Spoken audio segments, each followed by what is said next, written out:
Hey, welcome to Harvest Online and happy Mother's Day. Can you believe we're celebrating Mother's Day online? Why don't you do me a favor and in the comments, go ahead right now and let's wish all of our moms a happy Mother's Day. Just put it in the comments, tag them right now. And from Harvest to all of our moms and all of your moms, happy Mother's Day. And I want to say a special happy Mother's Day to Lisa and to my mom and to my mother-in-law this morning. What a fantastic morning. I'm so glad you are joining us today.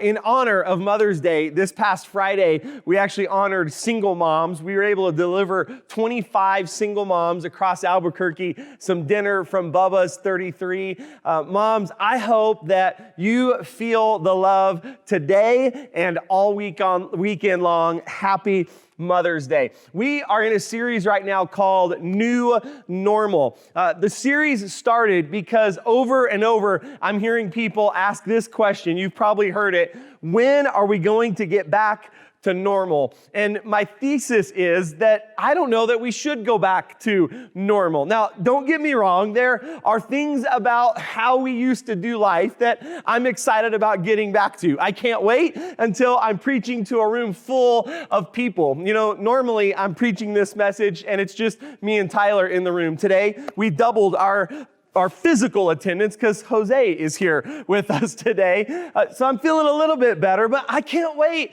until all of you are here. That will feel good to go back to normal. I can't wait to sit down in a restaurant and get free refills on my drink and my chips and my queso. I can't wait, but there are parts of how we used to do things that I don't think we're supposed to go back to. So today, in light of Mother's Day, I thought it would be a great day to talk about new normal and family. Now, without doubt, this season, I'm sure, has affected your family. Families are together more.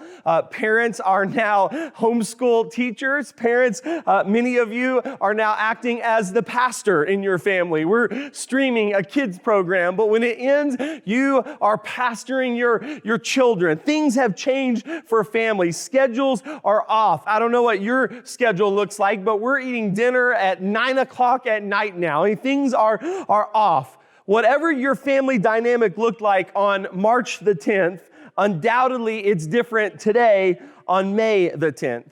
One of the things for my family that has been different is that we've been taking walks together a lot of evenings. We'll take our dog Cooper and we'll go out, we'll walk down.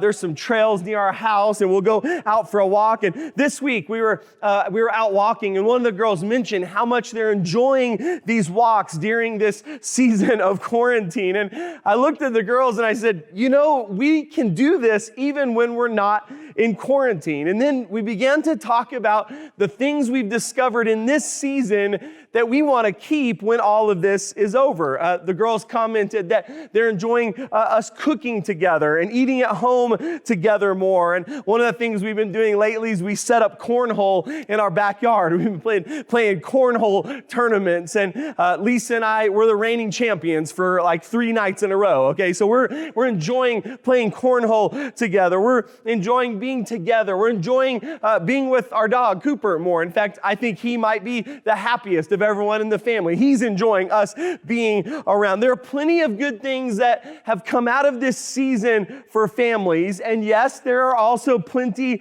of challenges. But here's what I hope you'll see today is that we have a unique opportunity.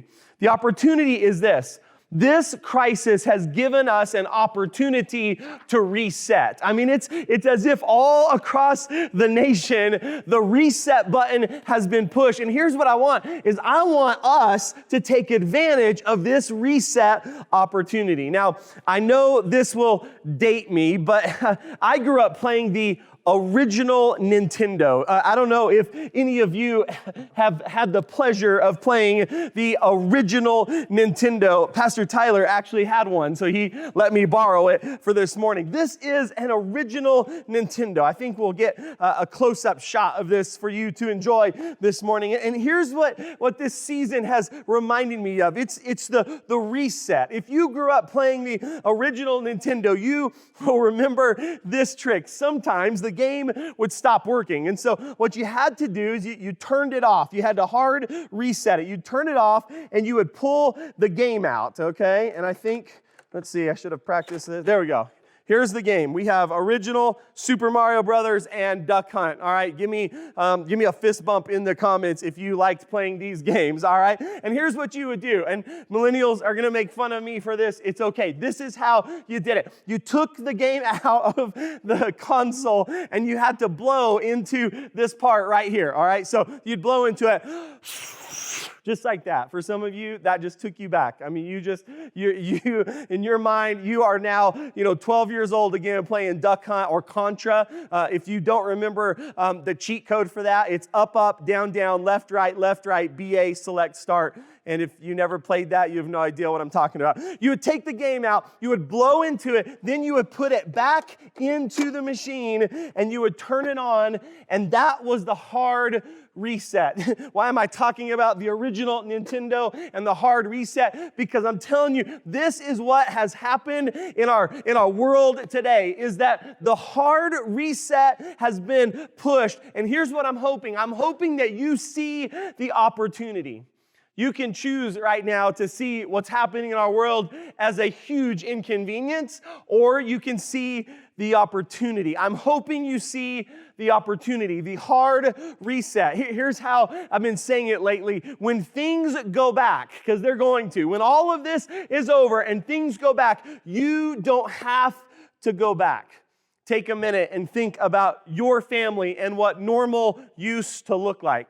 Chances are there are things about the old normal that you don't want to go back to. Maybe your schedules were so busy that you barely saw one another. Maybe you were overcommitted and you'd signed up for so many things, but you didn't know how to change that. Maybe you wished you could eat dinner together more often. Maybe you dreamed of taking more family time together. I don't know what the old normal was, but I'm pretty sure that for most of us, there's some things about the way we used to do things that we would say today, I don't want to go back to that. When things go back, friend, you don't have to go back to the old normal. But let me be clear, this season that we're in, many are talking about this season as the new normal. But I'm here to tell you today, this is not the new normal. We are currently in what I'm calling the in-between. We're not where we were, and we're not where we're going to end up. We're somewhere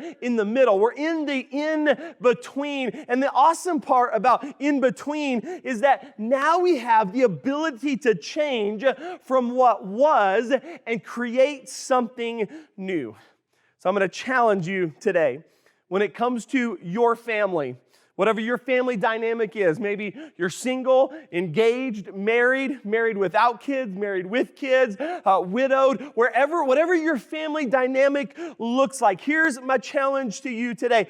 Don't just go back to the way that things used to be. Let's create a new normal for our family. Decide now in the in-between what new normal is going to look like for your family. Because here's the danger. You have to decide now, because the danger is that the natural pull will be back towards the old normal. The natural pull will be back towards whatever you used to do, however you used to do it. Listen, you will naturally gravitate back towards, which is why right now in the in-between, we have to make a decision. This will be the new normal. You see, your old normal, the normal schedule, the normal rhythms, the normal activities, how you used to do things, when you used to do things, all of this, that will be the easiest thing to go back to. For many families, especially with young kids, part of the old normal was sports. And maybe you signed your kids up for, 2 or 3 or 17 different sports. And you were going every night. And you were going on weekends. And you were signing them up. And you were paying extra for coaching. And listen, I'm not against any of that. I grew up playing sports. But we're in a culture today where sports has begun to take over. And if that's you today, if that's you, your family dynamic, here's the good news is the world has pushed the reset button. You didn't know how you could unsign your kid up from all the things you'd committed them to. Maybe it wasn't sports, maybe it was something else, but maybe you've been living this overcommitted life, and all of a sudden the world has pushed the reset button. You have a chance now to define new normal. Maybe your schedule was just too busy. Maybe moms, dads, maybe you worked too much. Maybe you were a workaholic, but you didn't know how to stop. You were in the rat race, right? The wheel was turning, and you were afraid that if you stopped, the whole thing would come apart. The good news is the reset button has been pushed. We have to decide now in the in-between what new normal is going to look like. If you don't decide now, you will naturally go back to what you knew, because what you knew, whether you liked it or you didn't, it's comfortable. It's what you'll naturally go back to. Here's what the enemy wants for you. I just want to make you aware. The enemy wants you to be indecisive in the in-between. The enemy wants you right now to just get through this season. The enemy wants you to not make up your mind. I'm trying to challenge you today. Decide now what the new normal is, because what the enemy wants is for you just to keep putting it off. The enemy wants you to just keep waiting. The enemy's hoping that you don't make a decision, because he knows as soon as things go back, a whole lot of people are just naturally going to go back to what they knew. Decide now what your new normal is going to be. There's too many people that today the focus is on simply surviving the crisis. I'm hoping, because we're 8 weeks into this thing now. I'm trying to shift your mindset. It's not just about surviving now. It's becoming about thriving. I don't want you just counting the days until this is over. I'm hoping to challenge you. Let's use our time wisely. Let's decide now in the in-between what new normal will be for our families. I want to look today at a guy in the Bible named Joshua. You've probably heard something he said, because it's kind of become famous. In Joshua chapter 24, verse 15, this is maybe the most famous line from all of Joshua's life. Joshua says these words. He says, "Choose for yourselves this day whom you will serve." And then he makes this bold statement, "But as for me and my household, we will serve the Lord." If you've heard that statement before, just go ahead and put a fist bump in the comments, or maybe the muscle emoji, because this is a powerful statement.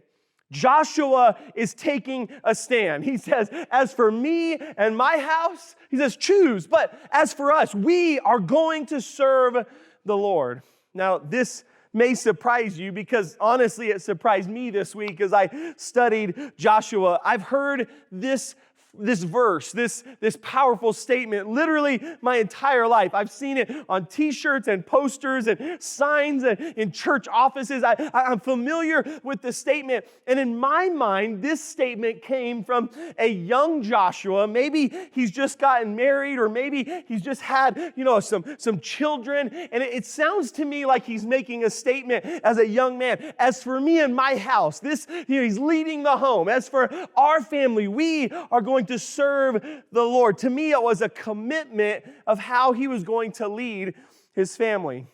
Would it surprise you to learn that this is actually very near to the end of his life? Just 14 verses later, in verse 29, it says this: "After these things, Joshua, son of Nun, the servant of the Lord, died at the age of 110. At this point in his life, Joshua is an old man, and he's reflecting back on his life. Now don't get me wrong, Joshua lived this phrase. He chose to serve the Lord. He lived this out. He wasn't only now making the decision at 110. This was the anthem of his life. But when I realized that he made this at the end of his life, I thought I should come to you today and I should encourage you, don't wait till the end to make this decision. Decide now in the in-between while the whole world is in a reset. Listen, we don't have to go back to what's normal. We get to create a new normal. But I need to warn you, change will be required to move forward into the new normal. Change will be required. I'm sure you've heard the saying, what got you here won't get you there. But here's what you do need to know, is that what you've been doing is exactly what's gotten you here. If you look back at the old normal and there's things that you hope you can change, things you hope not to go back to, what you need to know is that what you've been doing, the way you've been living life, the pace you've been living life, the decisions you've been making, all of that has led to the family dynamic that you currently have. So if you want something new, you're going to have to do something new. We said this last week as we looked at the story as Jesus talked about the new wine requiring new wineskin. We made this statement, new requires new. Can I just challenge you in your family dynamic today that if you want something different, if you want something that is new, it's going to require some new things, some new thoughts, some new patterns, some new rhythms, some new ways of interacting with one another. Some of this change, I just need to tell you, it's going to be hard. Change for most people is not easy. Change is challenging. Some of your friends, your coworkers, maybe even your family may not understand. They may say, man, that family is strange. That's just another way of them saying that is abnormal, right? Listen, we're not going for normal. We're going for a new normal. So go ahead and create a new normal for your family. Look at Joshua again, but now let's go to the beginning of the book. Joshua chapter 1, verses 1 through 6. It says this, after the death of Moses, the servant of the Lord said to Joshua, son of Nun, who was Moses' aide, Moses, my servant, is dead. Now then, you and all of these people, he's talking about the people of Israel. He says, you and all these people get ready to cross the Jordan River into the land that I am about to give you to the Israelites. Listen, when I read this story again this week, I read it a bunch, but when I read it this week, something inside me, my spirit just leapt. And I'll tell you why. Because God is saying to the people of Joshua, and I believe that Joshua is leading, and I believe he's saying it to you and I today. He's saying, get ready because I'm going to take you somewhere new. Listen, crossing the river here, the Jordan, was a big deal. I mean, they've been wandering in the desert under Moses' leadership for 40 years, and now finally they're on the edge. I mean, they're at the edge of the river. They're getting ready to cross into something new that has been promised to them for over 40 years. They're getting ready to go into the new. And God makes a promise to Joshua. In verse 3, he says, I'll give you every place where you set your foot, just like I promised Moses. And he says, your territory will extend, and he gives them the boundaries where his territory will be. And then he says in verse 5, no one will be able to stand against you all the days of your life. As I was with Moses, so I will be with you. And then he says this, I will never leave you nor forsake you. Can I ask you a question today? What new normal would you create for your family if you knew you couldn't fail? What new normal would you create if this was God's promise to you? Because I believe that it is. I believe he's saying to us today, I am with you. I'm not going to leave you. I'm not going to abandon you. I haven't abandoned you yet, and I'm not going to abandon you now. What new normal would you create if you knew that God was going to stand with you? And then God does something that I find interesting. God encourages Joshua, not just once, but 3 different times. Verse 6, he says to Joshua, be strong and courageous. Verse 7, he says, be strong and very courageous. And then verse 9, he says, have I not commanded you? Be strong and courageous. Do not be afraid. Do not be discouraged, for the Lord your God will be with you wherever you go. I find myself asking this week, why did God tell Joshua the same thing 3 times? And I think it was because God knew how hard this was going to be. Joshua begins by crossing the Jordan, and then he begins a 7-year conquest where he has to defeat enemy after enemy after enemy. Here's what you need to see in this story today as it relates to your family and new normal is that new is not easily attained. There will be plenty of challenges along the way. There will be plenty of battles along the way. There will be plenty of obstacles along the way. And here's what I know about challenges. I'm about to blow your mind. Challenges are challenging. And God knew that Joshua would need encouragement. And God knows today that some of you need to be encouraged. And so he starts out with a triple dose. He says, be strong and courageous. Be strong and courageous. Be strong and courageous. Can I just say over you as you create a new normal for your family today? Be strong and courageous. Be strong and courageous. Be strong and courageous. Don't back down. You know why? Because it's going to be worth it. And here's why, is that new normal creates a new trajectory. Listen, I love this word, trajectory.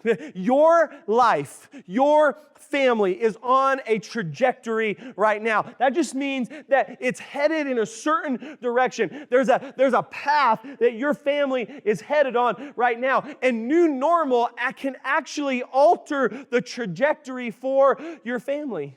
If you don't like the trajectory that your family is currently on, you can change it. Here's what I love about the gospel. I love that the gospel is the power to change.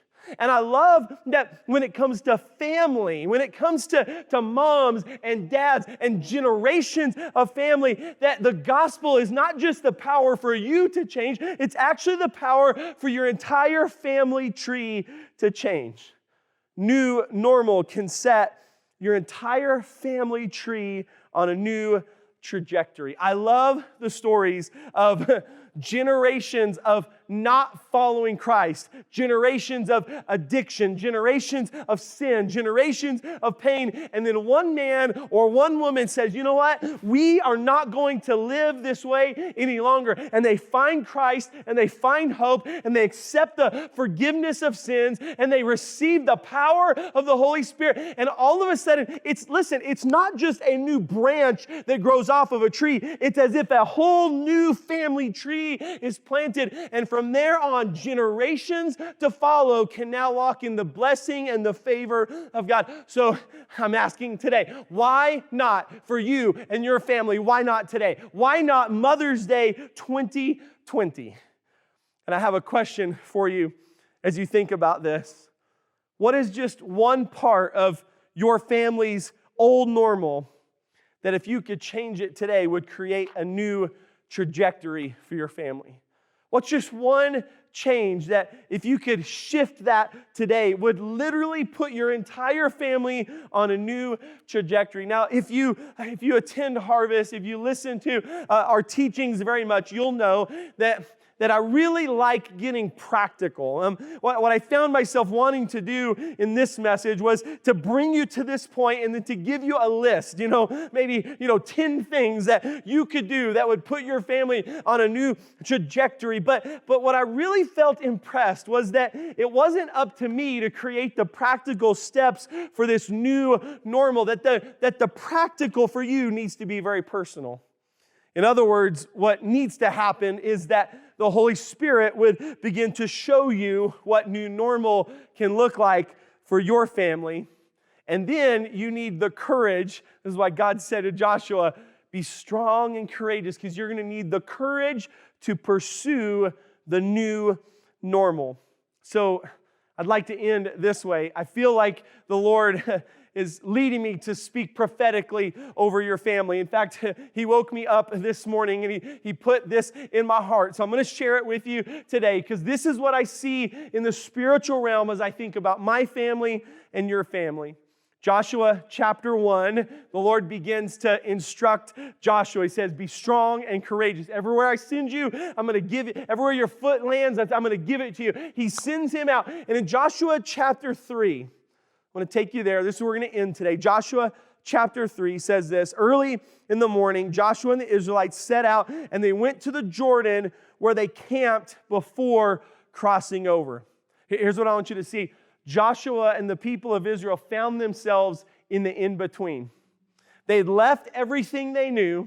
They were headed towards something new. And all of a sudden, they're camped on the shores of the Jordan. They're camped there and they're waiting to cross the river. And it says this, after 3 days, the officers went through the camp giving orders to the people. Listen to the orders. They say, when you see the ark of the covenant of the Lord your God, which all that means, when you see the ark represented the presence of God, when you see the presence of God and the Levitical priests carrying it, you are to move out from your positions and to follow it. And I want you to pay attention to this. Verse 4, then you will know which way to go, since you've never been this way before.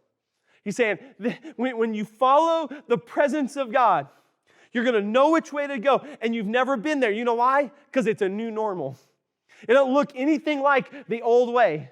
We don't have a pattern for it. We don't have a playbook for it. We don't have a rhythm for it. It's new. And I love the instruction to the people. When you see the presence of God, follow it, because then you'll know where to go. Can moms, dads, can I say over you today, as you're praying about new normal for your family, can I just say over you today, pursue the presence of God, because He'll show you where to go. And it's okay that you've never been there because it's new. But listen to me, new requires new. For so many of you, you have something in your heart that you so desperately want something new for your family, but it's so hard for you to leave what you've always known. Can I just help you today that the new is better than anything you've ever known? And in verse 5, Joshua tells the people, he comes to the people, they know they're waiting to watch the presence of God move so they can begin to follow. And Joshua comes and he says to them, he says, consecrate yourselves, for tomorrow the Lord will do amazing things among you. I just want you to know today that all week long, as I've been praying and preparing for Mother's Day, that this is what I'm praying for you, that the Lord would do amazing things in your family. The gospel is the power to change. The gospel is the power to create a new trajectory. The gospel is the power for a new family tree. Listen to me. You do not have to put up with the old. There is an opportunity right now. Right now, the entire world has pushed the reset button. And I want to encourage you today, in just a moment, we're going to actually go back into a time of worship. We've got a couple of songs planned for you. And in this time, right there in your living room with your family, would you begin to ask the Holy Spirit to show you what the new normal is for you and your family? Because new requires new. And I'll promise you, the new is going to be better than anything you've ever known in the old. Embrace the new normal.